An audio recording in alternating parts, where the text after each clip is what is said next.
of the board members, Victor is here. And do we have anyone else? Yeah, we've got everyone is here, so we can go ahead and start whenever. As soon as it clicks to 7. Oh. So Martin and Ken and Janine are all joined? Yes, sir. Okay. Well, this is Martin. Okay. I heard everyone else. This is Ken, I'm here. Okay. Janine, are you here too? Janine is here. All right.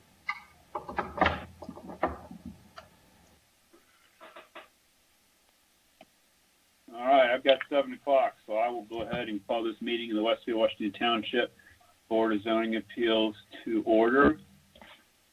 And I guess the first item to address is we're tabling no, we need to note the presence of quorum. So, Dane? Yep. Ms. Fortier? Here. Mr. Kingshill? Present. Mr. Raines? Present. Mr. Schmitz? Here. Mr. McCarty? Here. We have a quorum and everyone is present. Great, thank you. And we are tabling the adoption of the March minutes. So the next item is reviewing the rules and procedures. Okay. This is Dane with the Community Development Department. For the procedures this evening, due to the COVID-19 emergency, as declared by the Governor of Indiana, the format and conduct of the meeting has been modified to comply with the executive orders regarding the conduct of public meetings, public hearings, and public gatherings. Relevant portion of the Indiana Open Door Law have been amended or suspended during the pendency of the emergency. For the general procedures for all petitions, tonight's meeting will have the following structure. The department will summarize the petition and describe what action, if any, is necessary to be taken. Then the petitioner will be given up to 15 minutes to present to the board. The president of the board will call on each member to provide comments, questions, or concerns regarding the petition, after which the petitioner will then have a chance to respond to comments. If a member of the public has any comments regarding a petition, they should be emailed to planners, PLANNERS, at westfield.in.gov with the petition name or number included in the subject line. Those comments will then be forwarded to the board members and the petitioner. A few comments for the BZA members and petitioners. Please have your email accessible during the meeting so you can read new comments when they are available. Please mute your microphone when you are not speaking. And that is all. Thank you. Thank you. And just for the benefit of the board members, the procedure that we follow with APC and that Dane instructed me on today is when we get to the consideration of the petitions by the board, that I'll call each one of you by name to add anything. So we'll just bounce through each person and get whatever comments you have. So expect that when we get to the following the public hearing and reaching a point where we're entertaining a motion. So with that said, the first item on the agenda is 2003 VF04 302 Penn Street, George Sandburn, GPG Properties LLC is the petitioner seeking a variance of developmental standards to encroach in the front and side yard setbacks and to allow a detached garage in the front yard for district. And that is Corey Harris's deal. Corey. Hi, good evening. Yes, sorry. Hi, good evening, members of the board. For the record, I am Corey Harris with the Community Development Department. The item before you are variances of development standard that request to allow front and side yard encroachment for the single-family home and detached garage, allow an existing detached garage in the established front yard, and to lessen the minimum lot area to extend the front porch and bring the property at 302 Penn Street into zoning compliance. This item is scheduled for a public hearing this evening. The petition has been properly noticed and advertised, and the department has received 2 comments. If the board is inclined to approve the variance of development standard, then the department report includes recommended findings of fact and conditions. The petitioner, George Sandburn of GPG Properties LLC, is present this evening. Though he does not plan to make a presentation, he is available for questions, as I am if there are questions for staff.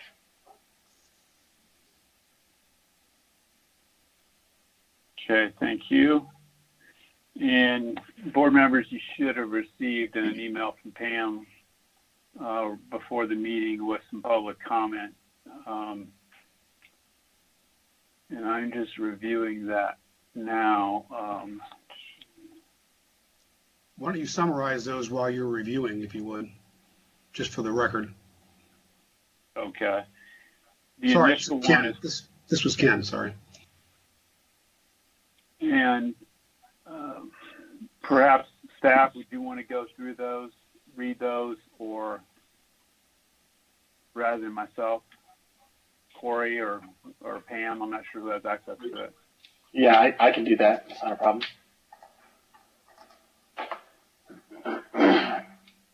The first one is dated April 6th, 2020. This is from Tom and Diane Paul at 236 North Street. So in response to the notice that was sent out regarding the above listed address and filed by George Sandburn, we are in favor of the variance request. We feel this will add value to his property and be a benefit to the Penn Street location. The next public comment was dated April 7th, 2020. This is concerning Tuesday, April 14th, 2020 meeting on petition 2003-VS-04.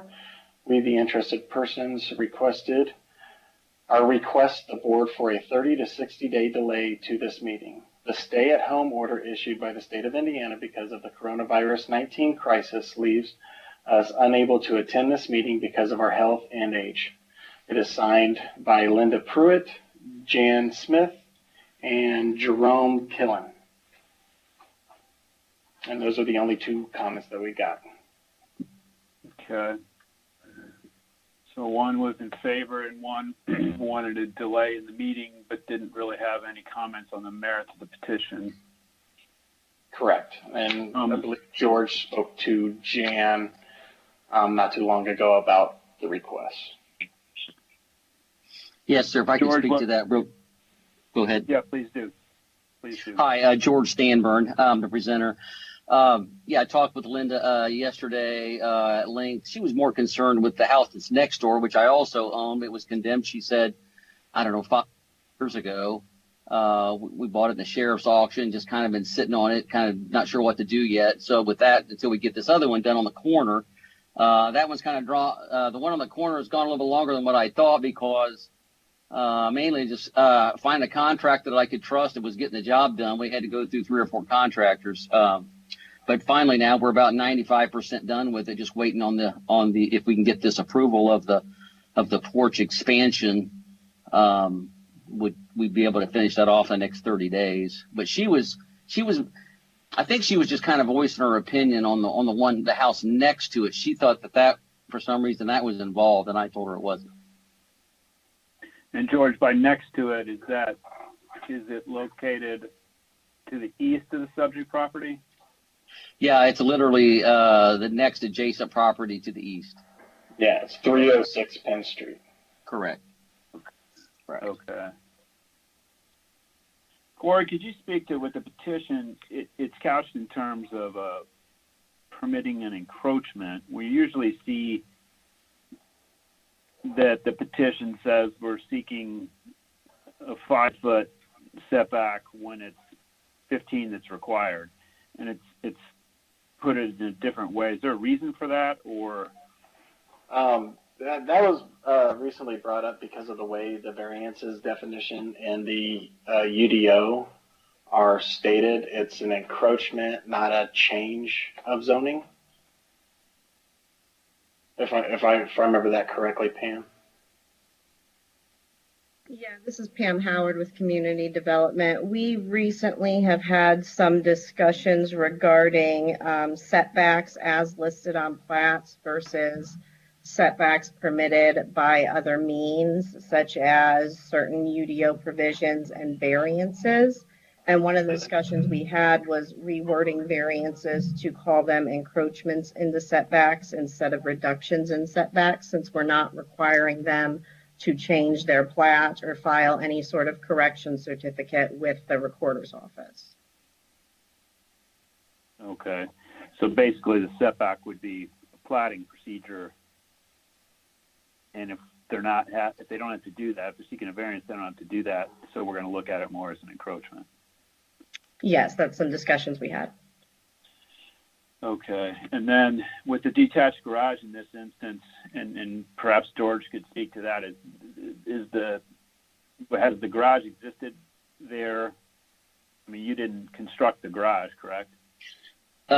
That's correct. This is George Sandburn. Correct. The garage has been there. We've owned it for a couple of years, but going back on the county viewer, it looks like it's been there for at least 30, 40 years. And I wasn't aware that it was, I didn't know that it was close to the property line or how all that worked until we filed to enlarge the porch. And that's when Corey said, oh, wait a minute, we got to look at the garage now. So basically, sorry for interrupting.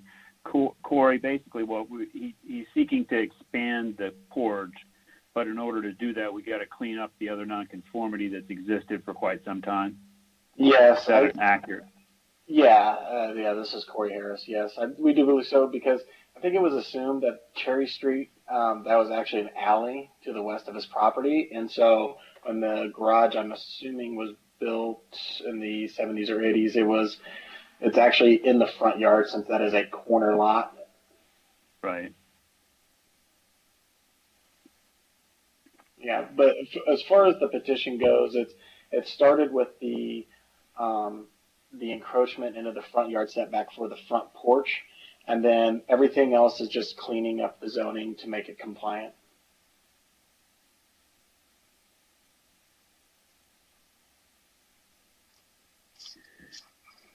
Okay. Let's go through and any comments. Start with Victor. No comments here. I think from just reviewing the material and so forth, and the comments that have been said and put forth, I think it's pretty clean right now.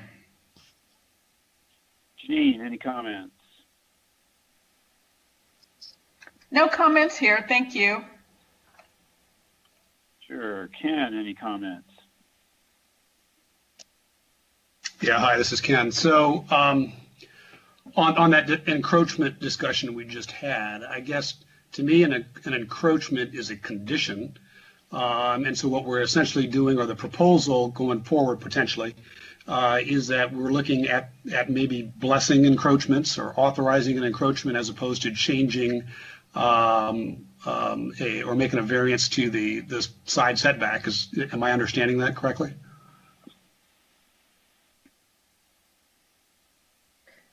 I'll let staff speak to it, because I guess if the path you're going down, Ken, is that if that permits any encroachments over those lines, I guess I sort of have that concern as well, unless it's tied to the existing improvements. Is that It's a question for Brian.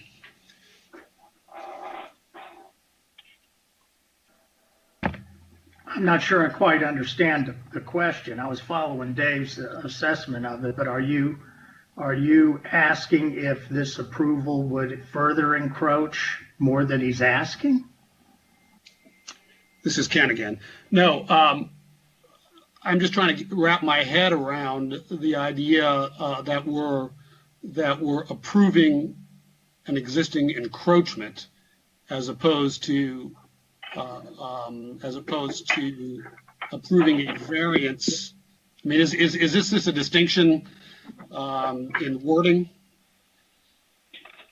This is Brian. Yeah, I think Pam's explained that the staff is going to look at these as encroachments rather than a variance for the setback, because there's no real setback due to the fact that it's not been platted properly. So to change the setback, they'd have to replat it.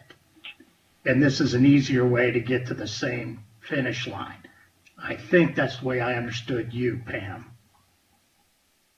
Well, this is Pam Howard with Community Development. This is all spurring from another discussion we've had regarding whether a setback on the plat is the end-all be-all setback, or if other provisions, specifically certain provisions in the UDO, which permit a setback reduction with certain conditions, can be used. So the thought is that if the plat is the end-all be-all and the plat says 20-foot setback, the only way to change that is to amend the plat. So even if we approve a variance to make it correct, they would have to go in and at least do a correction certificate for that lot. So that's when we determined that calling it an encroachment instead of actually changing the setback would be a way to not require that step. In the public works realm, they frequently or sometimes approve encroachments into their drainage easements for things like fences and porches, where they're not actually changing the easement to 5 feet. They're just saying you have permission to go 5 feet into the easement. But this is Dave. But in that instance, they're placing some limits on it. So how does the way this is crafted, what stops the subsequent owner from also encroaching over any of those lines once we've permitted encroachment over those lines? I think the conditions of the variance can do that just like they have before, can be specific to the site plan or any exhibit pictures. Okay. Which is listed in for the recommended conditions for this approval. And Brian, please let me know if you disagree with any of this or think we should go in a different direction. I don't. I think as a practical matter, it's a distinction without a difference as far as the board's concerned. What you're talking about is the general application of this on a wider scale. And it really comes into play in some of these older subdivisions that weren't really platted. I hadn't noticed the conditions before, so that's helpful for me. Ken, did you have anything further to add or comment? Yeah, I had one more point. Looking at the exhibits and the photos, it looked like the porch has already been started. And so I guess my question for staff is kind of, how did this all come about? I mean, is this a situation where we're asking for forgiveness after the fact? This is I can speak to that if you want. This is George Sandburn. Ken, I didn't know that you needed a permit for a front porch. We were taking it out about 2.5 feet. So we had put up the posts probably, 5 months ago, and I think Corey was driving by and said, "Hey, you can't do that without getting approval, getting a permit." So we stopped it. We stopped right there, and then we started this process of applying for the permit, and that's when the garage and that's when I found out that we had to bring everything into compliance through this process. All right, thanks, George. Yeah. George, did you do I don't know, are there any utility easements on your lot in the front yard? There's no utilities in the front yard. The water comes in from the street on the west side. Gas comes in from the alley on the north side. Not that I know of. When we've had the 811 out there, there's never been any lines in the front. Okay, good. Perfect. Yeah. Martin, did you have anything to add or any comment? Nope, not this time. Okay. There's no further comments. I'll entertain a motion on this petition.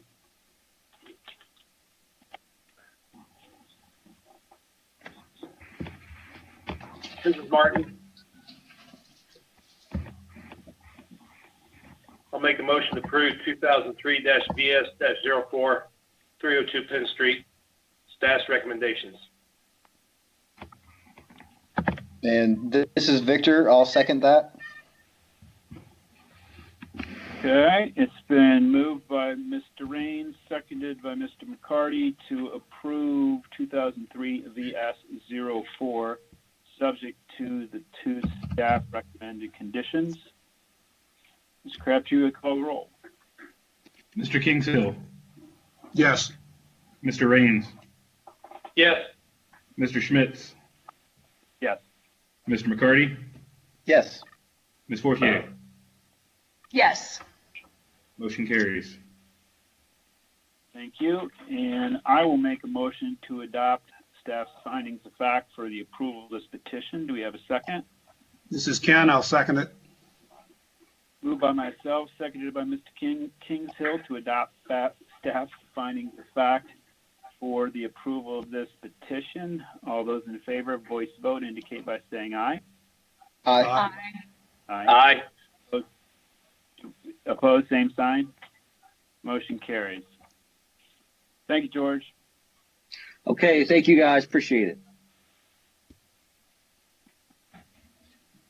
The next item on the agenda is 2004 VS-06 345 East Park Street, a variance of development standards to reduce the minimum side rear yard setback and lot area in an SF3 district. And that is Caleb's petition. Thank you, President, members of the board. For the record, Caleb Ernest with the Community Development Department. The property is zoned SF3, single family medium density district, and is located at 345 East Park Street. The surrounding properties to the north, west, and east are also zoned the SF3 district. The property to the south is zoned MF2, multifamily density district. The petitioner is requesting variances of development standard as follows: to reduce the minimum rear yard setback from 30 feet to 7.5 feet, to reduce the minimum side yard setback from 10 feet to 5 feet, and then to reduce the minimum lot size from 12,000 square feet to 6,500 square feet. This item does require a public hearing tonight and has been properly noticed and advertised. Staff has received public comments, which have been provided to you. The petitioner and the petitioner's representative, Jeffrey Lahr, are here. Jeffrey does plan on making a presentation, and he and I are both available for questions should you have any. Thank you. Thank you. Thank you. Thank you, Caleb. I can go ahead and jump in if everyone's ready. Please do. Okay, thank you. Thank you, Caleb. Good evening, members of the board. For the record, my name is Jeffrey Lauer of Polis Collaborative LLC with address in Indianapolis. I'm here this evening representing the petitioner, which is KBC Group LLC. Sorry, the 3 on 345 East Park Street is cut out of that. But as Caleb briefly summarized, our request before you this evening is for a variance of development standard. And it regards the property at 345 East Park Street, which is south of State Road 32 and east of Cherry Street, an area that's known as the Watson subdivision. It was I'll go into that here in just a minute. And in order to provide some context for this request, I just wanted to highlight the origins of the subdivision and how we arrived here this evening. Given all of the available information that we have, it goes back to the early 1950s, so some of the information gets a little hard to track down, but based on all the information that we have, the property was properly platted and subdivided and recorded back in the 50s and was named the Watson subdivision. So this is concerning a property that is already platted and recorded with the county.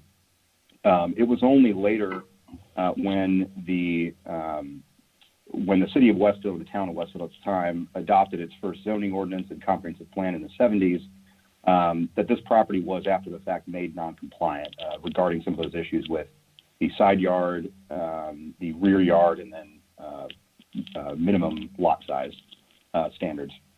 And so really the request grew out of a conversation between the planning staff and the petitioner, who's on the call this evening, will be available for questions. As the property is already platted, there was some discussion, argument about whether or not a variance might be needed, kind of, on our side of the conversation, and whether it be needed to permit the construction of a new residential home. The property is currently zoned SF3 and permits the construction of a residence by right. But in review, staff recommended that we make this request for a variance and development standard so that the recorded plat, which is already filed, kind of jives with and remains consistent with the current SF3 lot standards that apply to the property. As a result, we view this request really as kind of a cleanup to avoid any future noncompliance issues that the homeowner who is under contract to purchase and build this home may have in the future. So, the specific request before the board this evening, and I'll kind of guide through some of the slides. If you want to go back up to the top, I can't remember which. Okay, so if you can click down to the next one. Sorry, Cam. Yeah, that's perfect. So the specific requests before the board this evening concern the lot standards, as Caleb mentioned. I won't go into them in detail, but essentially is reductions, and I don't know how this kind of parlays into the conversation we just had about encroachments or the reductions, but the way we filed the request were reductions of the lot area, the side yard, and the rear yard. And we just want to be clear that this request does not ask for any change or variance in the use, the zoning of the property. It's zoned SF3. We intend to build a residential home on it for a family. The homeowner and their contractor would still be required to follow all the applicable rules of the UDO concerning residential home construction, architectural design, quality, and things like that.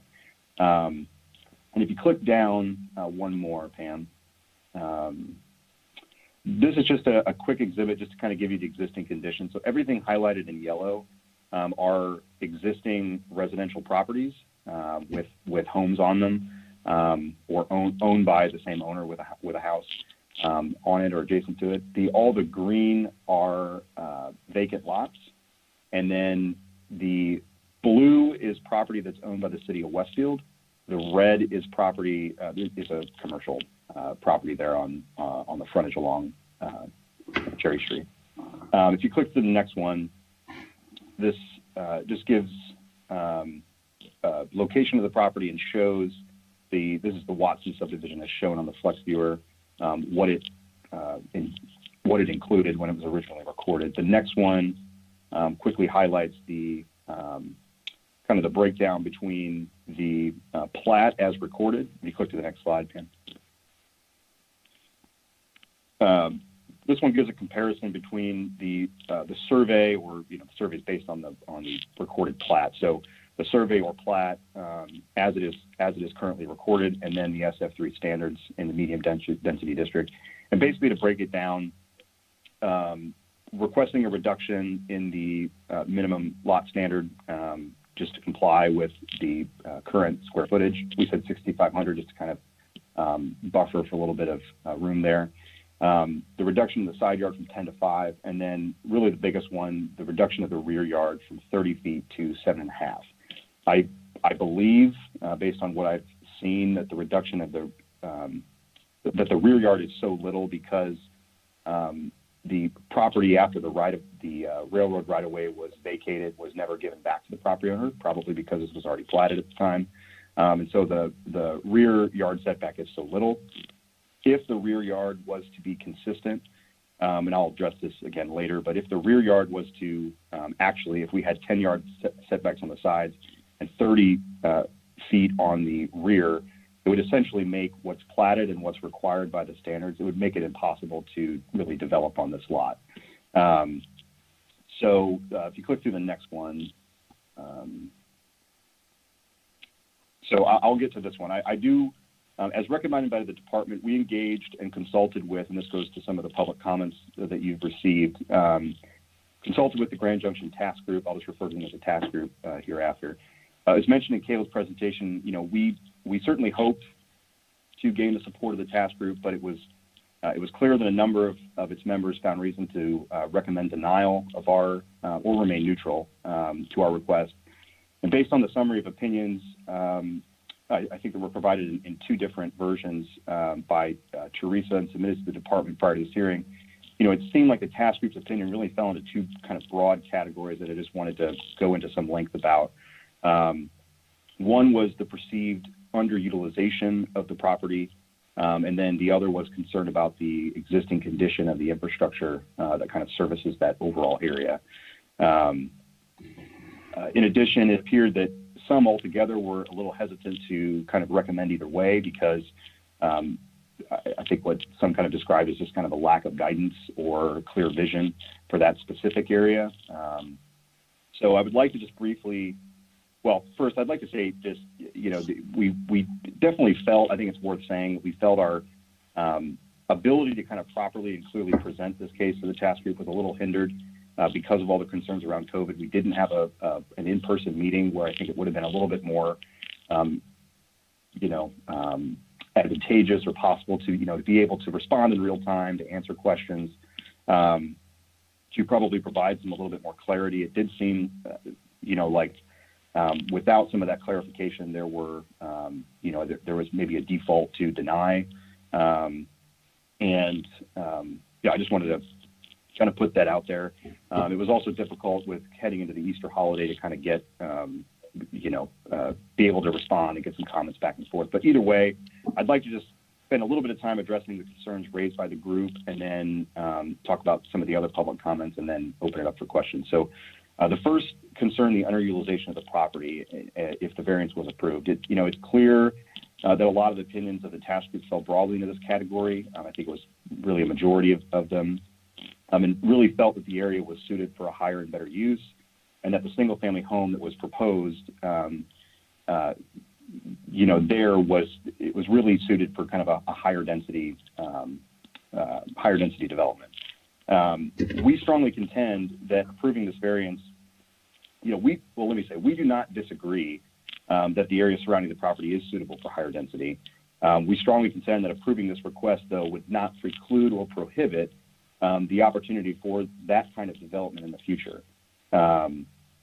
These two are mutually exclusive. In raising the concern, many focused on this entire 6 to 7 acres, call it, that is south of this pretty extensive floodplain in the Grassy Branch area due to Grassy Branch Creek, and east of Cherry Street.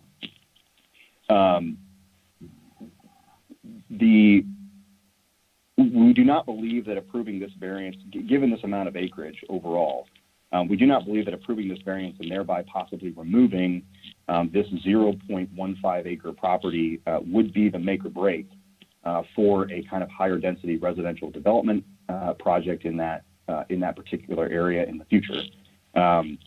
Furthermore, there is existing residential subdivisions like Timberbrook Run to the east. The proposed senior home residential project on just directly south of this as part of, which is an existing part of the Sanders Glen parcel, and then also the Sanders Glen facility. And then there are the existing 4 homes that I highlighted before in the Watson subdivision itself, or immediately, kind of northeast of there. Any project of higher density would need to fit within this context, and certainly acknowledging that some demolition could occur. But as a result, we feel that any proposed project of density would be limited in its scope and probably tapered in its density or height by the need to transition to some of these surrounding residential single-family uses or otherwise lower density projects. And so as a result, we do think that a single-family home on this lot, if this variance was approved, would be compatible and could coexist with kind of a mix of uses across this site. The Grand Junction Addendum specifically mentions that, as noted in Caleb's staff report, that, quote, development south of Grassy Branch Creek should be sensitive to the existing single-family neighborhood to the east, Timberbrook Run, with respect to buffering and transitioning, end quote. Additionally, it is worth acknowledging that the Grassy Branch Quadrant sub-area, so there's the junction, and then below that, the Grassy Branch Quadrant sub-area, includes a sizable amount of acreage north of Grassy Branch. If you click to the next slide, I think it might be a few after this, actually. I kind of got ahead of myself. I always wanted to bring this up too. This is fine. This is fine. So there's a lot of property. You can see the Grassy Branch quadrant is pretty large. The Grassy Branch kind of guidance in the Grand Junction addendum does specify higher density residential. But I just wanted to highlight that there is quite a bit of acreage that's also included in the Grassy Branch quadrant, not just this portion in the Watson subdivision. There's property north of Grassy Branch Creek and west of Cherry Tree, where there already exists multifamily and higher density development. And one would imagine that future higher density would probably trend in that direction due to its proximity to Grand Junction Plaza. And that's why I think to some degree the Grand Junction addendum identifies two kind of separate areas between north and south of the creek. Concerned around the perceived underutilization of the property also mentioned that approval of the request would diminish values for surrounding property owners by reducing future higher density options. As I stated, we strongly contend that approval of this project would not preclude the opportunity for higher density projects in the future, and therefore property values for a hypothetical future project would be preserved. But more to the point, we strongly believe that this would be the first new construction in this area in really decades, that property values would only increase. We've heard from one neighbor in particular. This is the only comment we've received other than the task group, from a neighbor in that particular area who's in support of the project and seemed, we had a great conversation over the phone and seemed pretty delighted about the prospect that the project holds for future value in his area. And as the board well knows, the criteria regarding property values to determine approval is that the quote use or value of the area adjacent to the property will not be affected in a substantially adverse manner. And we think it's clear that this request will not diminish value in a substantial manner. I'll kind of run through the next one quickly as I think I'm getting close on time. The second, a number of opinions concern the infrastructure servicing the lot and the surrounding area. This is just highlighting the area on your screen that I was mentioning, which is, a lot of it's floodplain, keep that in mind, but a lot of it is, there's a lot of acreage that's northwest of this site that could be higher density development, and I think is being looked at for that. But the second biggest concern was inadequate right-of-way and sidewalk facilities. When the Watson subdivision was originally platted in the 50s, quite some time ago, approximately 40 feet of right-of-way was dedicated at that time to the town of Westfield. And for reference, this is a similar right-of-way cross-section as Cherry Street and a few other older streets within that kind of immediate, downtown area. One must assume that the existing road was either installed by the developer, the original platter, or the town of Westfield, but either way would have been approved by the town of Westfield as part of that dedication of right-of-way. He owns and controls as right-of-way the entire extent of East Park Street all the way up to Gurley Street, which no longer actually connects to State Road 32.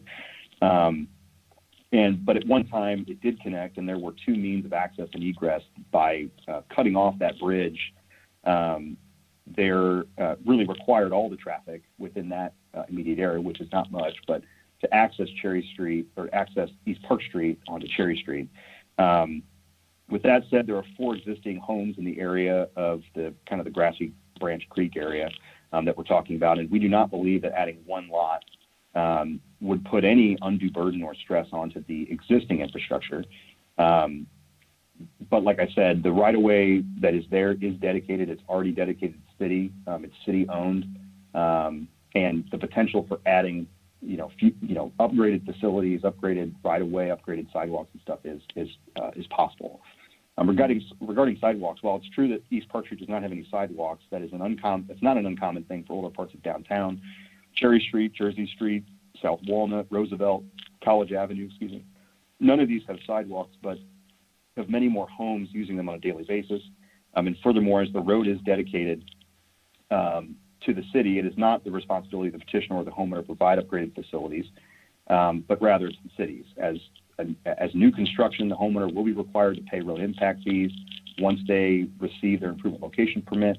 As a result, they'd be paying their fair share towards upgraded facilities, and I'm sure the homeowners would love to have sidewalks in front of their house and would be happy to work with the city if such upgrades were planned. We don't believe that approving this variance would interfere with the ability of the city to upgrade those roads or sidewalks at some future point in time. And I just want to make one additional point.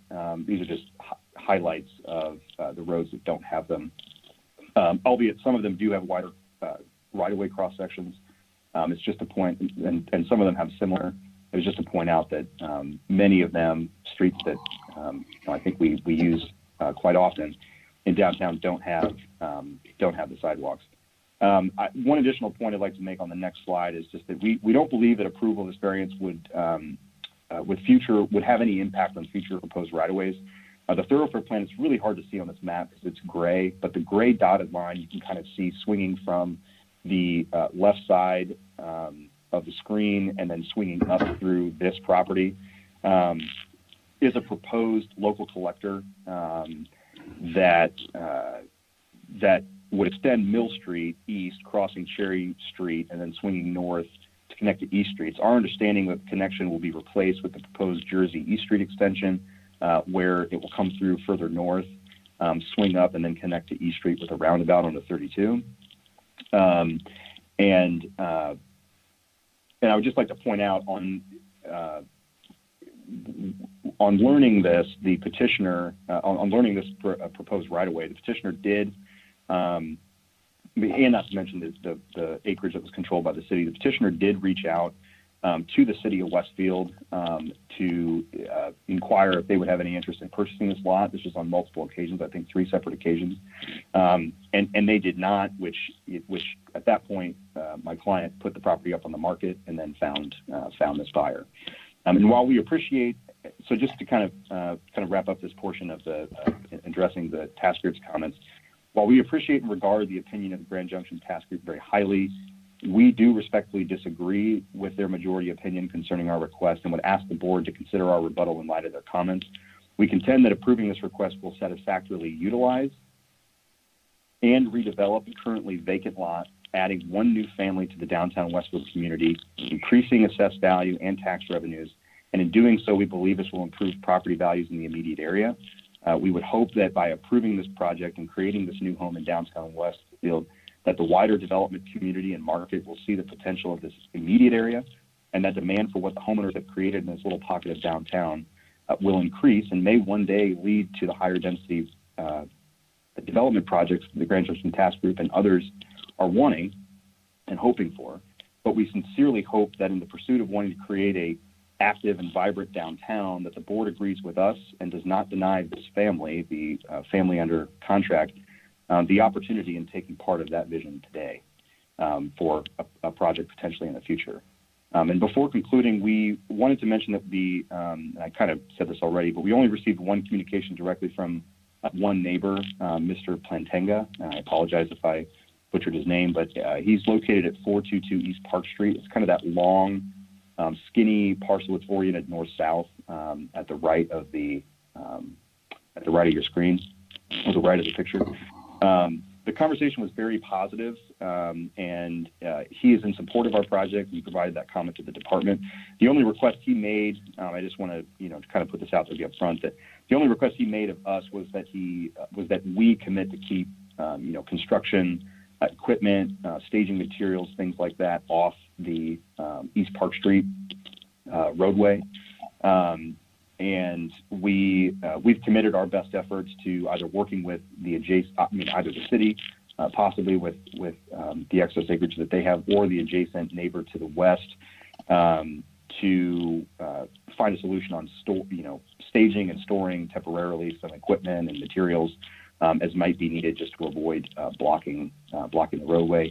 He was happy with that. We had a good conversation, and I plan to connect him with his new neighbors, hopefully, to kind of work that out and figure out the best solution. So with that, I know I've spoken quite a while. I apologize. With that, I'll just conclude my remarks and just mention that myself, as well as the petitioner, John Long with KBC Group LLC, are available this evening if you have any questions if the board has any questions for us, and or needs any clarification. But thank you very much for your time.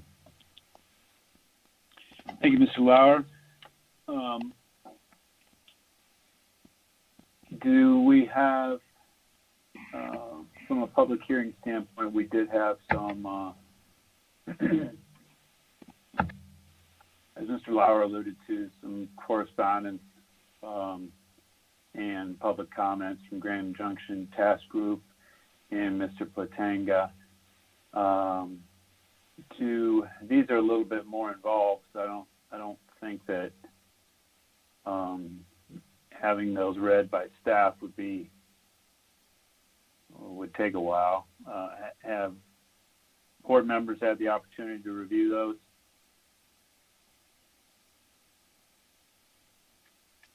This is Victor. Yes. Yes, I had some time. This is Janine. Yes, I have looked at it. This is Martin. All good. Okay. I guess then let's just go down the Victor, I think you were the first to speak up. Did you have any questions or comments, anything for the petitioner? Well, no, actually kind of at a public hearing stage. Have we gotten any more comments on this, Caleb? Just what we've received here? No, since the meeting has started, I have not received any public comments. And it just occurred to me, I never even, do I need to open this for a public hearing if it's not an open meeting? This is Zager. I don't think so, because we don't have the opportunity or capability to allow the public to speak live. So we had it open for public comment for quite a while, and it'll go on. So referencing the comments that we received is about all we can do. Okay. Okay, let me backtrack then to where I started. Victor, any comments, questions, anything to direct towards petitioner or staff? Just going off of the Grand Junction Task Group comments, and thank you for addressing those for transparency's sake and just having everything compiled together. Just got my brain thinking a little along the lines of, okay, the underutilization that they brought up, seeing that the city does own property right next to that, and the possibility of the Midland Trail being right back behind there. That's why the previous petitioner with the Sanders Glen extension, they were adamant about wanting to do that of a higher dense, not by much, but a higher dense property because of having the trail access. So in terms of the underutilization and just developing this one property, it has me thinking, okay, well, what's the possibility in the future if this is not to go forward, or say we do approve it with the other two properties right next to it that are currently empty? What about those being developed? I'm kind of on the mindset, I saw the renderings of the property. It looks great. I'd love to have more people downtown, but at the same time, if we're developing something, I would just kind of like to see it being all developed at once, just so there's more synergy involved with that. I guess that's kind of the extent of my thoughts right now, and I might come back around upon hearing what others have to say, but yeah. Neen? Yes, thank you. This is Janine Fortier. I kind of wondered at first, why would you want to build right in the middle of this? It looks like it could be eventually a very beautiful property. I loved the architectural drawing. I thought it was really pretty, and that it would add to the downtown area, especially the way it looks right now. It reminds me a lot of a Broad Ripple type affair where you will have a mix of homes in with businesses. And I'm not opposed to that. I think that would work really well. I do understand the Grand Junction Task Group questions, but I think a mix may be okay. So that's just my comments on that. Thank you. Thank you. Ken? Yeah, hi, this is Ken. First, full disclosure, I am a member of the Grand Junction Task Group. I have not had any prior contact with the petitioner, and I have not seen this before tonight. So I just wanted to throw that out there. However, I tend to agree with the comments, understandably, of the Grand Junction Task Group, because I've been involved in that group from its very inception. And this piece of well, not this piece of property, the property next to it that the city owns, it's about 4 acres, I think. It's that big, large piece there. It looks like the state of Utah, or no, Idaho. But that property is a beautiful property. It sits up on a hill, kind of overlooks the downtown. I think it's probably the highest spot in downtown. And it was actually sort of thrown out there in the Cripe study, which was the original downtown study after the comprehensive plan. The Cripe study was the one that the Grand Junction Task Group was tasked with moving forward with and trying to decide what to do.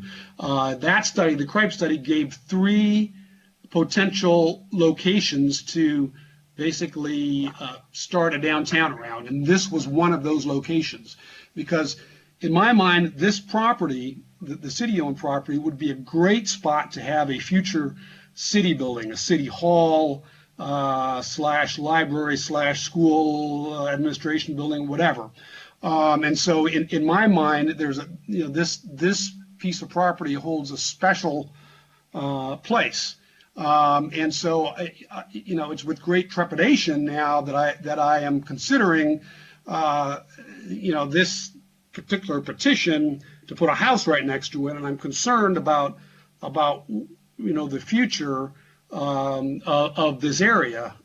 It does bother me a little bit that Jeffrey said that the city's been offered the opportunity to purchase this property on numerous occasions, and they've always turned it down, which bothers me a little bit.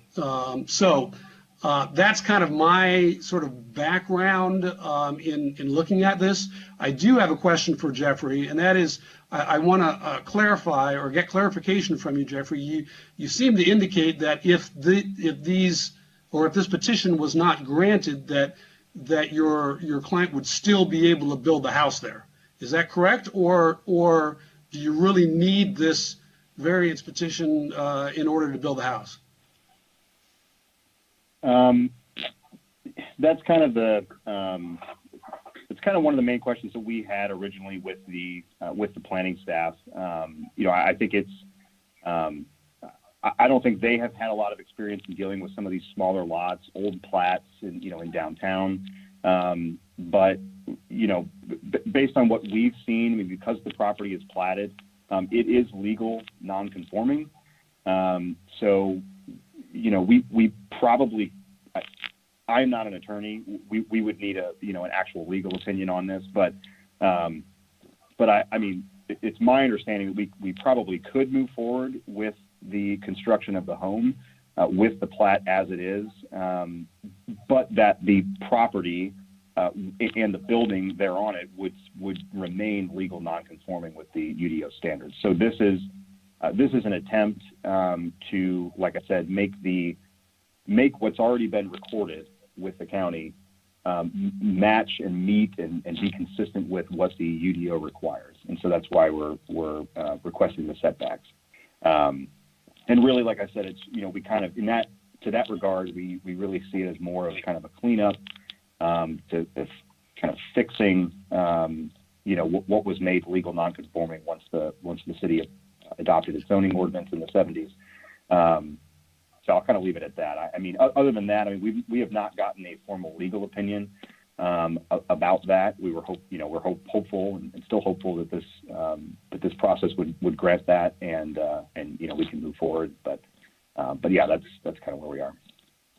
Thank you. And this is Pam Howard with Community Development. I can provide some more background on our discussions and our interpretation on that.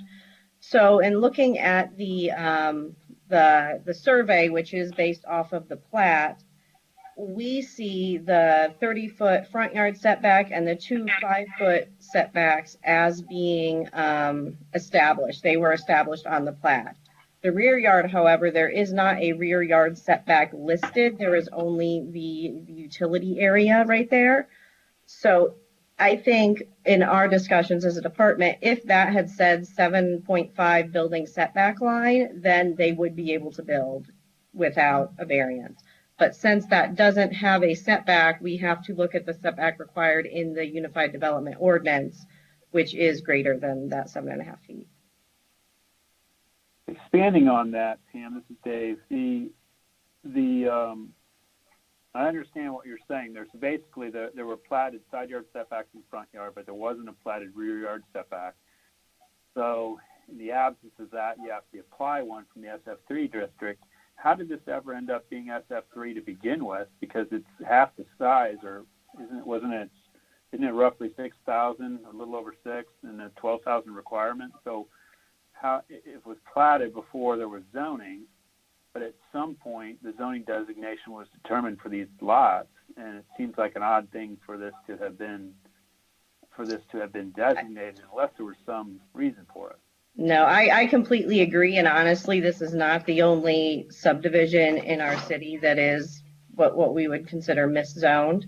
I can't say what the rationale was when zoning was implemented in 77. I think part of it was more based on what they thought would come about. I don't know that they looked at individual subdivisions and tried to line up the current standard, the new standards being implemented with what was already platted.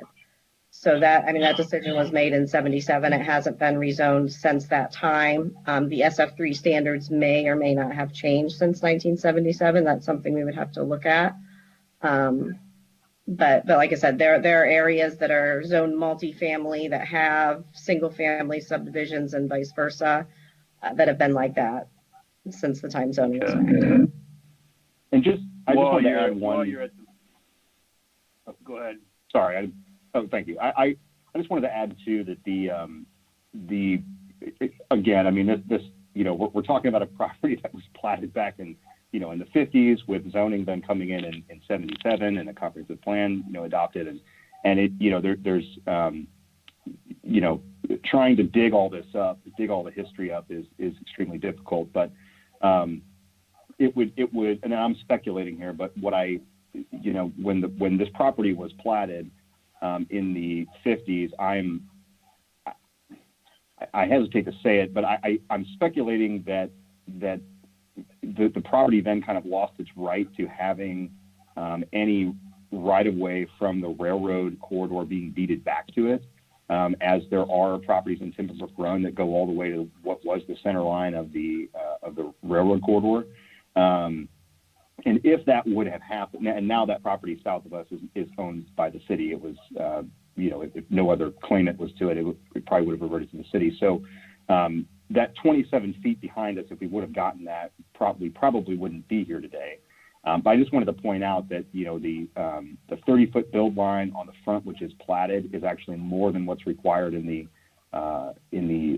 to the SF3 standards. It's 20 feet only required, so we're more onerous on the front, and then have kind of that practical difficulty with just the size of the lot in light of not being deeded back. That's kind of neither here nor there, but the practical difficulty would be that essentially if the 30-foot build line is platted and a 30-foot rear yard setback would apply to this property because of its depth, we essentially can't build anything on the property. So I just want to make that kind of quick point. But okay, thank you. Ken, did you have anything further? I can't remember whether you were finished or not. Yeah, you saying I was rambling? No. No, I'm good, thanks. Okay. Martin? I'm just trying to figure out how you can build a 10-foot wide house. Sorry. Solve all the problems. Yeah, probably the only thing we could do would be to do some kind of tiny house. No, all jokes aside, I was just studying the plan here. I'm like, man, it just, anyway, but yeah, it's all about that. It's too bad about that right away in the back there. I've kind of agreed with what everyone has said. I'm still running things through my mind, I guess, here. So, and the people want to continue talking here. Go ahead. I'm sorry. I was going to say, Mark, I just wanted to add too, because I think what you might be thinking through, I can also use to address what Ken had said before, and I mean, and what Janine had said as well. I mean, I don't think anyone disagrees that this is it's kind of a hidden gem. It's kind of tucked away, but it's a beautiful piece of property. The grassy branch creek that runs through the property, if you've never been back and kind of walked through that ravine, I highly encourage everyone to do it. I mean, it's a beautiful area, and all the reason that, the market, when we put the property on the market, that the market has brought us a buyer who saw all of that and really wants to make a home for themselves in downtown in this immediate area. And I think, Ken, to your point, I fully acknowledge that, the city owns the state of Idaho there, in little Idaho inside Westfield, and it controls a sizable amount of property. One of the slides that I went back to, Pam, you don't need to try to find it. But one of the slides I included in there was showing the amount of acreage the city owns that is outside of the floodplain, north and east of this property, and it's almost like 2.6 or 2.7 acres or something. It's a sizable amount of property, and I think that even if this property were to develop for a municipal purpose or a higher density residential development purpose, that approving this variance would not be incompatible with those uses. I mean, similarly to what you see on Penn Street, you have a municipal building that is directly across the street and even next door to some single-family home residential parcels on smaller lots, not necessarily this small, I'm saying, but the mix of uses adjacent to one another, can still be compatible in that fashion. And it was that also approving this variance would not necessarily prohibit I apologize to these homeowners, but maybe the future demolition of some of the houses on the north side of the street, or the readaptation of the commercial project that's there along Cherry Street, kind of opening up that entire area, and using the city-owned property for municipal purposes, or, like I said, the higher density residential development purpose. So we really strongly believe that this property won't have the same kind of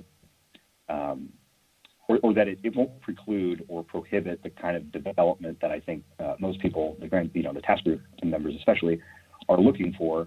I mean, one thing I would add to that too is I think it becomes harder to try to, and I'm certainly not throwing any criticism around, I'm just stating that I think it's harder to imagine maybe the mix of uses if you were to have a municipal kind of project or higher density residential development project tucked further back that has to drive through this area. But that was, that condition was created when, for safety reasons and for some other reasons, that the bridge crossing Grassy Branch Creek on the street called Gurley or East Park Street was removed. That really, I tried to address that in my comments, really created the one means of access and egress for this immediate area. And so, I just wanted to add that in as, when you think about kind of driving through this property to get back to what may be a higher density project or the municipal building, it's a condition that was created not, certainly not my petitioners or the future homeowners, result or effort, but, was created somewhat recently. But either way, that still does not mean, in our mind, it does not mean that it would be incompatible. I think would be, it certainly wouldn't be the same kind of street, but it would be something similar to driving through a mix of uses on Penn Street or some other street to get to a municipal building that may be tucked back, or a residential project. I think a higher density residential development project back there would do extremely well with the scenery and the size of the lot. Okay. I've looked at the. Excuse me, Sager here. Pam, have we received any more comments or emails regarding this petition? No, this is Pam. I have not received any more emails or comments. Okay. The only, Pam, would these petitions don't have to go to TAC, do they?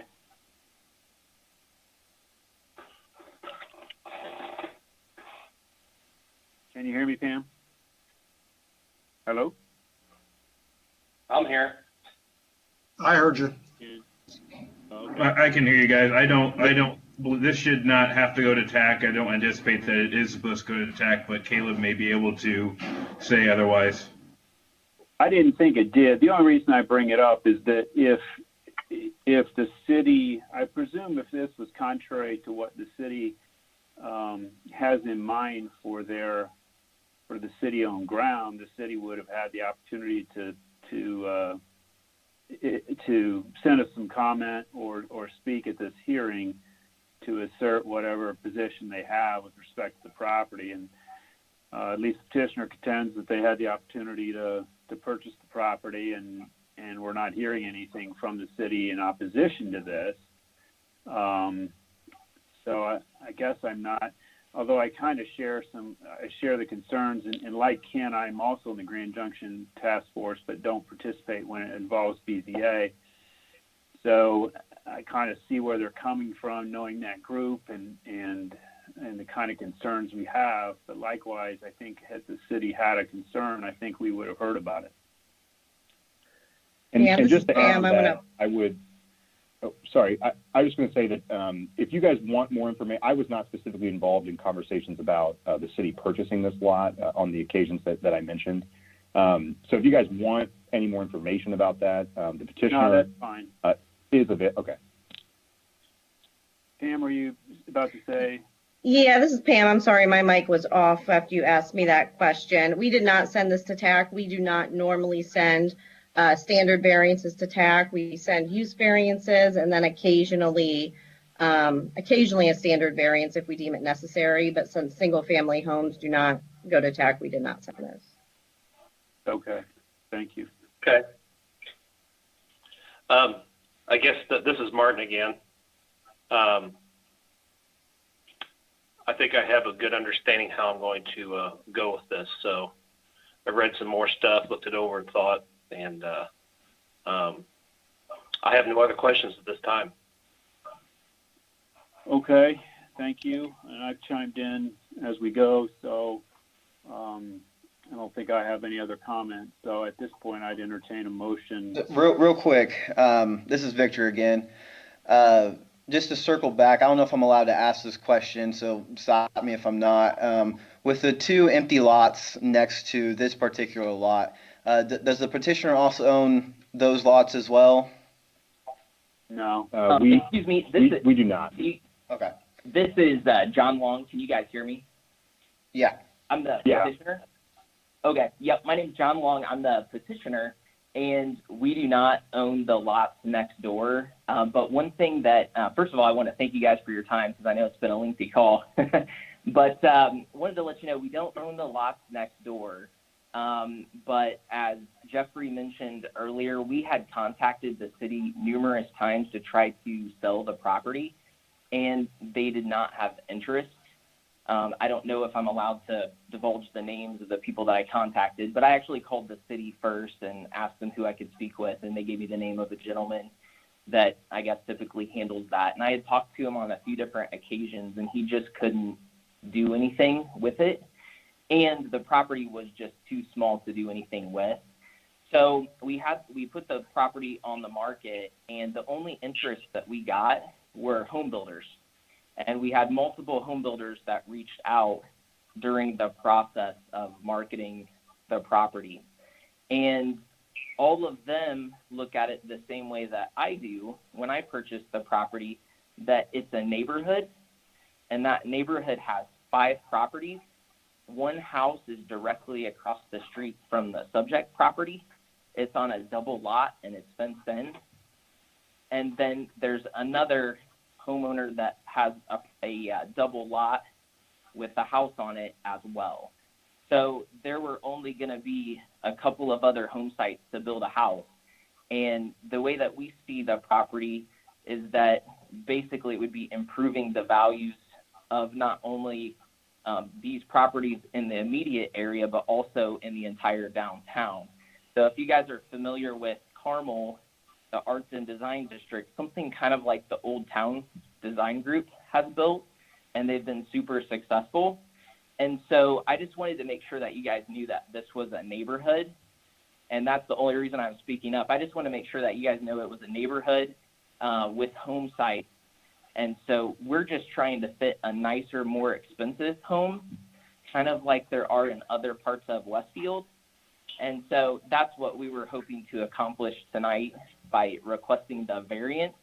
Because if we can't get the variance, then it actually creates a hardship, and I wouldn't be able to build a very large home. And I know somebody earlier mentioned or kind of joked around about a tiny house, but we would prefer not to have to build a tiny house.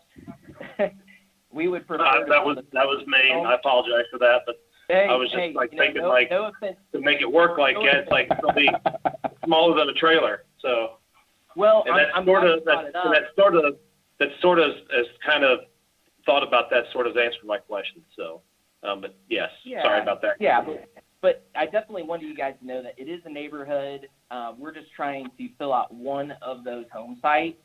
And then what you would have is you pull up to East Park Street, hopefully you'll have, 4 or 5 homes, very nice homes at some point. We have to get that started, though, and the only way to get that started is to build the first one.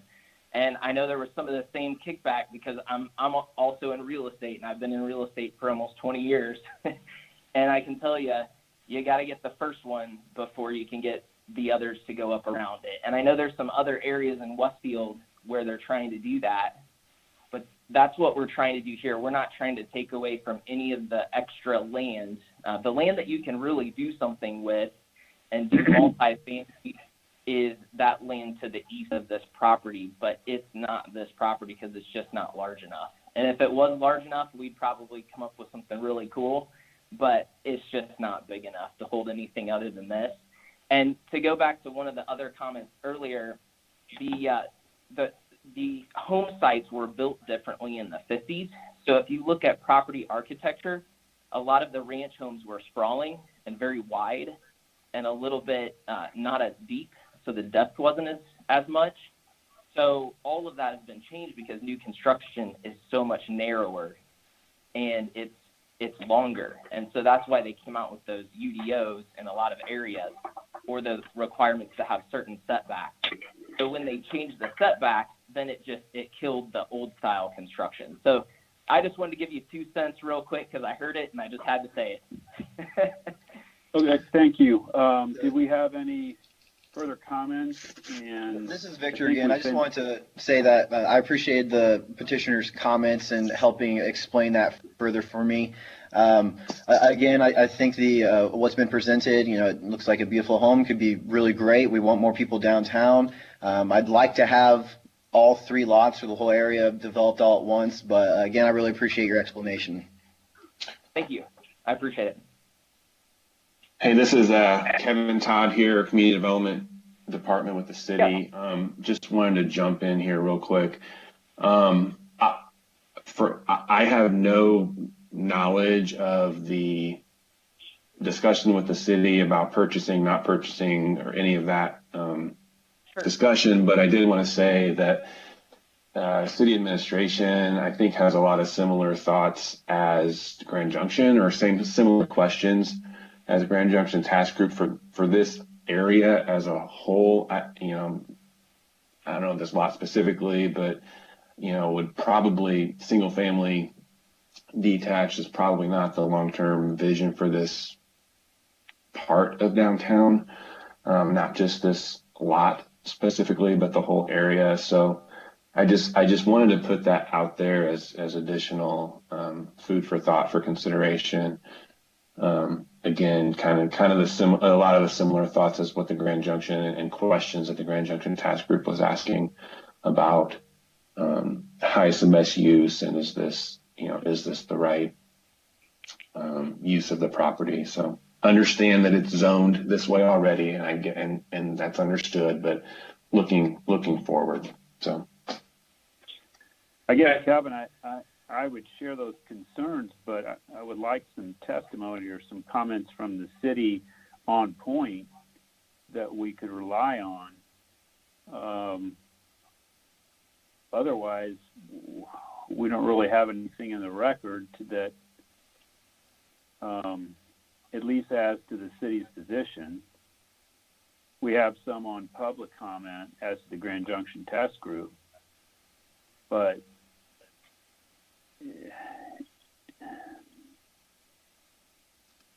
I don't know.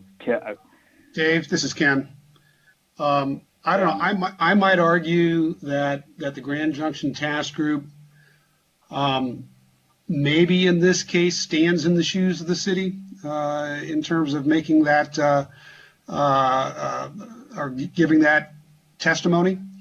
Because oftentimes, the city kind of relies on the task group to come up with ideas. And then once those ideas have kind of been fleshed out, then to sort of proceed with them. And so this is an idea, potentially, but that's why the city hasn't, up to this point, actively entertained any overtures for purchasing that property, just because there hasn't been anything pretty concrete on the table yet. But I would argue, and all I'm doing is arguing, that the Grand Junction Task Group's comments would constitute testimony in this case. Mm-hmm. Brian, you might disagree. I don't know. This is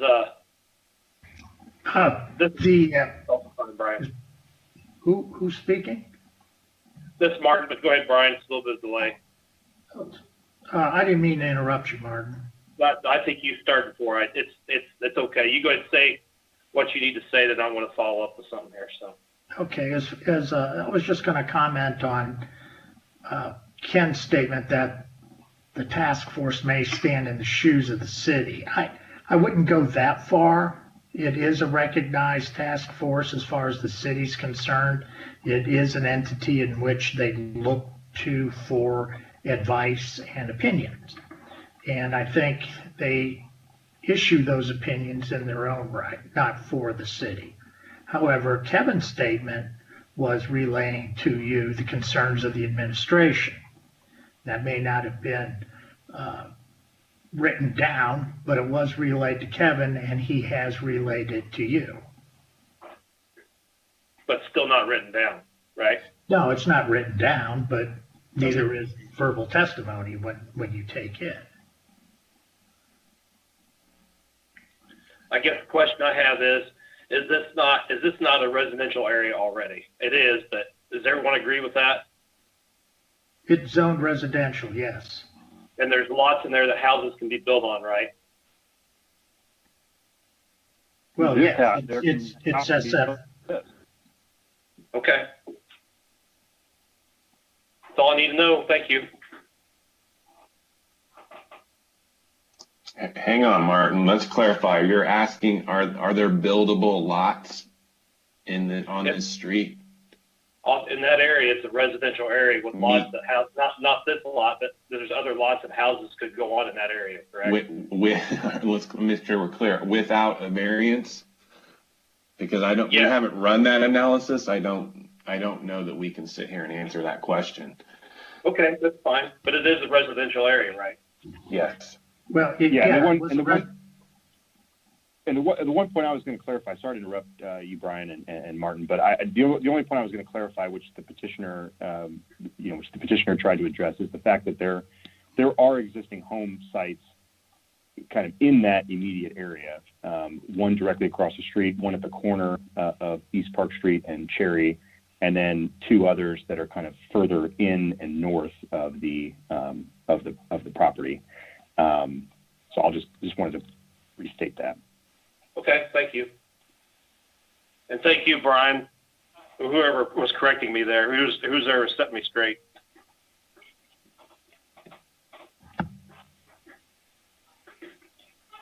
I think my concern is, we ultimately have to have a finding that the use of the property adjacent will not be affected in an adverse manner, and that's where I'm not really comfortable with respect to the adjacent city ground, the amount of development that's going on in that area, at least at this point, that I can say we have that finding established. and I don't know if this is a situation where some time to get some, I don't know if further feedback from the city would be warranted, or if that would be an opportunity to table for a month and get further feedback from the city. But I guess I'm not, this just seems like almost we're putting variances to something where we really would be more comfortable in my position as a rezone. And because it's such a fundamental change from an SF3, it never even was SF3 compliant to begin with. It's just such an odd bird to begin with. And we've got, adjacent property that'll probably be used differently. I don't feel like I have, I don't know. I'm just troubled by the moving forward with this, but I think they don't mean to interrupt. I want to throw a thought in there for you, Dave. This is Zager again. Given the medium in which we're trying to conduct this meeting, I don't think your concern for additional time to get information would be irregular or out of the ordinary. This whole meeting has been pretty extraordinary, and we are not in a position of getting you the information in live time that we would have liked. So if there are people on the board that wishes to take more time with this, I believe that's within your discretion if a majority of the board wishes to push this off. This is Victor. I would agree with that because I've just been sitting here racking my brain, just kind of feeling a little uncomfortable with, given the circumstances, on us to proceed with this tonight.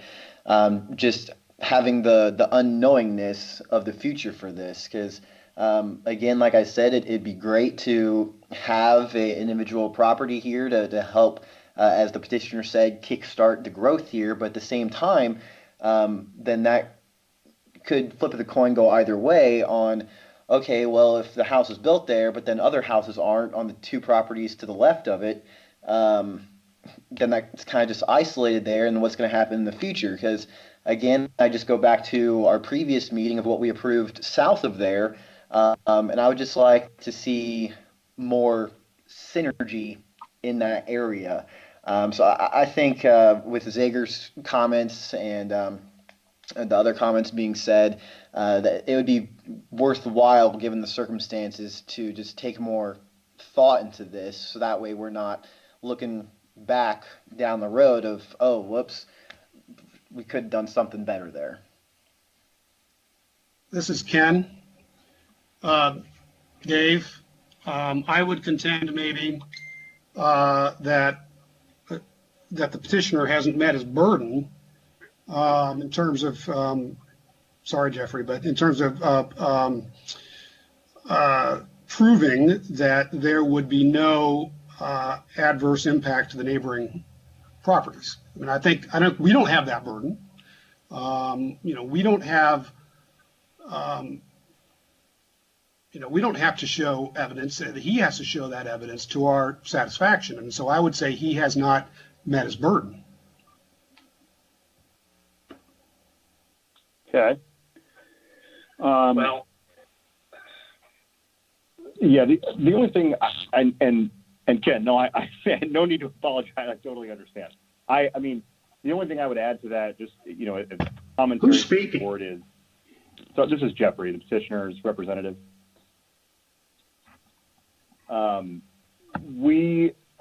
only thing I would add to that is just we think that our burden to demonstrate is that surrounding property values would not be adversely diminished or or affected in any way, and we certainly feel that there's a lot of discussion with the task group and even some conversation with the board tonight that that is considering maybe a potential higher value in the future for a hypothetical development project. And while, like we said in my comment, that we do think it is very possible for that to happen. We don't think this project would prohibit that from happening in the future. But what we are charged with demonstrating is that it wouldn't be adversely affected. And we certainly do not believe that adding a home, which may run in the high 300s to, potentially $500,000 in value, depending on interior finishes and things like that, in this area that has not seen, investment and new construction, certainly over the last several decades, that it would have any adverse impact. And we strongly believe that as a result, it will increase value. So I'll just leave it there. But my concern is focused on value as the use. But Martin, were you saying something? Well, I guess the question I have is, you're talking about what the city thinks. Is that still kind of up in the air as far as what a representative from the city, or is that one of the questions someone had?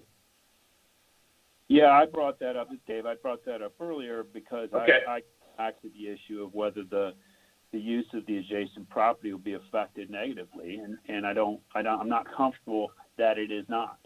And we have to establish that. Well, the thing I have is not the staff report part of the city's response? In what respect? On the recommended findings, it says the strict applicant on number 2. No, those are proposed findings for approval. If that's not the city's opinion, that's given us potential findings in the event we approve the petition. That's not a definitive statement by the city. Well, Kevin, perhaps you can comment on that. No, you're absolutely right, Dave. That's Okay. it. If approved, then these are the recommended findings. It's not a recommendation. It never is. Okay. Just so we don't have to draft those on the That fly. was my mistake. So another question I have is, was there not them being butted up next to that lot, was there not a representative notified because this property butts up to that property next to it for the city for them to respond? Yeah, this is Jeffrey, the petitioner's representative. We were required to notice the city, and I think we sent them, if I remember right, 3 or 4 separate notices because there were 3 or 4 separate properties that fell within the notice area. So most of them went to the city services center. I think one of them, oddly enough, went to the police department or fire station or something off of 32. But there were, I think, 3 or 4 separate notices that were sent out. And you were never. Yeah, and it's been. I was never contacted by the city administration in any way. I don't think my petitioner was, although I'll leave that for him to comment. The only conversation we have had. This is a petitioner, and I was never contacted by the city. They have no interest in the property when I've contacted them multiple times. And believe me, I tried, and they do not have interest in it. And I'll just tell you, I spoke with John Rogers multiple times, and we could not come up. He couldn't do it, and there wasn't interest in it at all. So they look at it like this is a neighborhood, just like we looked at it. This is a neighborhood, and their home site, and you build homes on them, and then that next section, you can work that kind of like they did with the Village of West Clay, where you have commercial going into residential. So Village of West Clay, Bridgewater, there's a lot of really good examples where you have both, but there was no interest. This is very small home site. It's only 76 by 80, 87? So very, very small. There just isn't anything you can do with it. So my argument would be that by waiting on someone with the city, which I don't know who that would be, to get an answer, it would create a hardship on me as the petitioner, and I wouldn't be able to move forward with anything. Okay. or I would be forced to build something a lot less value that I don't think would be good for any party, which none of us want to do that. We want to build a very nice home and build up the area and make it look great. And there's a home directly across the street and 2 doors down. So I just feel like on this call, I know there are people that want to see this changed, the use, but we're not here to discuss the use, I don't think. We really just want to widen those building lines to what they were when we purchased the property, and we just want to get rid of the other build lines so that we can fit a big, nice home on it. Real quick, this is Victor again. In talking with the petitioner here, to have me have a little bit of peace of mind going forward here, because my mindset is more so on the 2 lots to the west of you. Has there been any conversation with the owner of the lots on the 2 to the west of you on just kind of what they're foreseeing they want to do to those lots? Victor, if I can interrupt you here, the petition before us has nothing to do with those. We have to act on the petition before us. Okay. So it's irrelevant. What's going on with them? I mean, if they were proposing an overall. Let me ask this. This is Martin. To go back to what Victor was saying, how about this? Was there any response from those property owners? Are you asking me as a petitioner?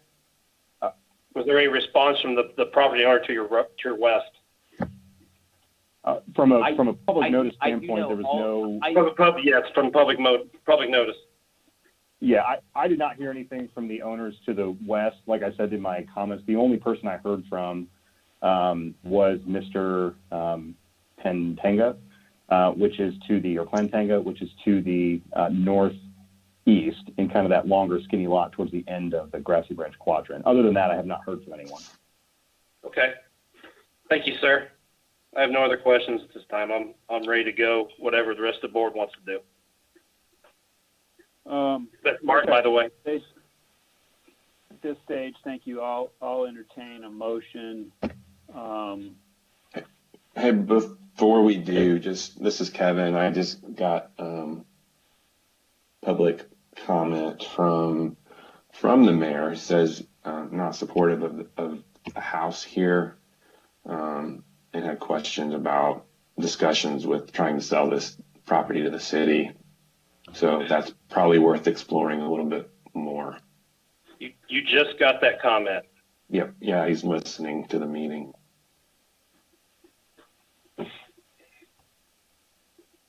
Well, I'm not supportive of the petition as it exists right now. I could be persuaded to table for the opportunity to get further feedback from the city. Dave, this is Ken. Yes. Before you go I would make a motion to deny. Okay, we have a motion to deny petition 2004 VS06. Do we have a second?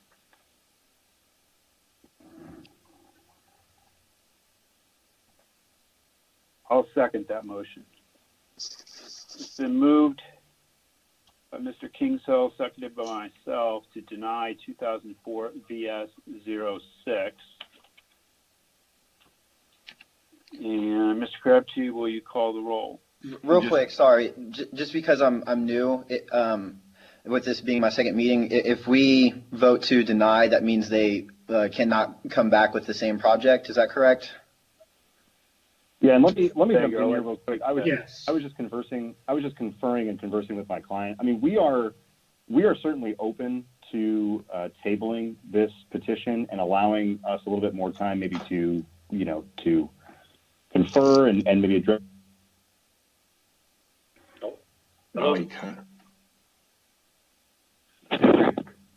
Well, we currently have a motion and a second on the table. Jeffrey, you cut out, Jeffrey, in case you. This is a petitioner. I think Jeffrey cut out, so I'll just speak for him since he's representing me, if that's all right.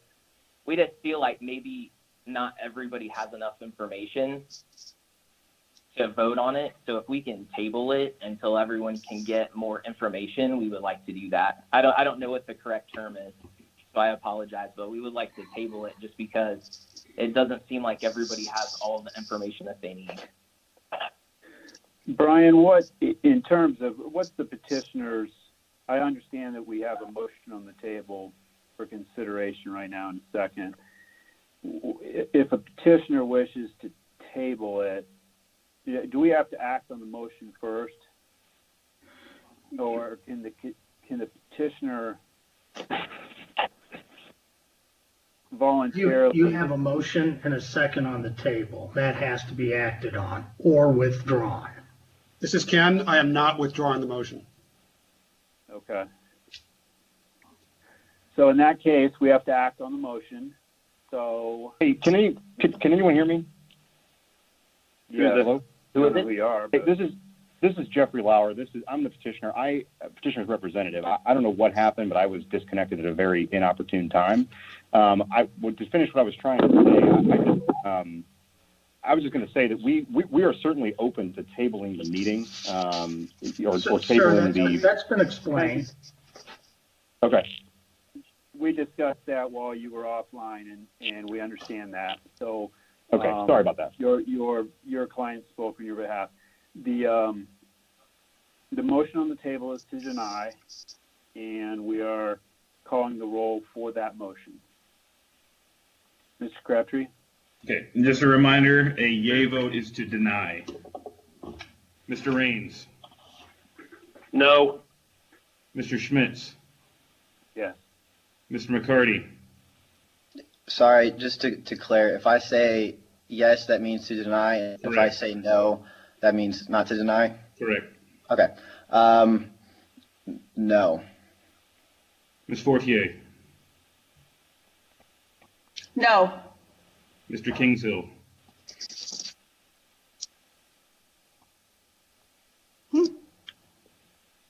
Mr. Kingshill? Sorry, I forgot to unmute myself. I said it and I heard it. It's enlighten the rest of us. Yeah, it's yes. So motion carries 3-2. Excuse me, motion fails 3-2. No, that's not right. Motion fails 3-2. So I will then make a motion to table this consideration of 2004 VS-06 until the next meeting of the BZA in May. This is Victor. I'd second that. Moved and seconded by Schmitz and McCarty, respectively, to table this matter until May. Will you call the roll, please, Mr. Crabtree? Mr. Raines? Yes. Mr. Schmitz? Yes. Mr. McCarty? Yes. Ms. Fortier? Yes. Mr. Kingshill? No. Tabling carries. Motion carries, so this matter has been tabled until the May meeting for further consideration. So thank you to the petitioner and their representative for hanging in there this long. Yes, thank you. Thank you all very much. Appreciate your time. Back to the agenda. Is there anything remaining? No. Nothing else on the agenda. And I assume we're not dispensing with any reports and comments? Trying to streamline the meeting pursuant to the governor's orders. Agreed. Good idea. With that being said, I will entertain a motion to adjourn. Hey, President. Yeah. But before this is Martin. I would like to say one thing before we adjourn. It has nothing to do with our meeting, but everything to do with what the city did, especially to us Westsiders here the last 2 days. I think Ken can probably speak for this too. I want to say that hopefully Mayor Cook is still on listening to us here. I'd like to kudos to him, Duke Power, and all the contractors and the city workers and the police and the fire department that really did what they normally do. And they really worked hard out here and got a lot of people back together and power lines back up. And it was a mess. And we have an awesome community. And I just wanted to say that. Yeah, I'll second that. Thank you. I'll third that as someone who didn't have power for 20 plus hours. Yeah. So I know sometimes we all don't agree on things, but I think we all agree that this is a pretty awesome city. And I'd like to, again, the Mayor Cook and everyone involved, Duke Power, the contractors, those guys. I've never seen it was an army the last few days out here. So way to go. So Yeah, that being it was said, very impressive. So, that being said, I will continue. Whoever made the motion to adjourn, I'll second that. we'll say I made the motion to adjourn, seconded by Mr. Raines. Voice vote. All those in favor indicate by saying aye. Aye. Aye. Aye. Opposed, same sign. We are adjourned. Thank you. Thank you. All right. Thank you, Good night, folks. Good night. Good night. Good night. Night, everyone.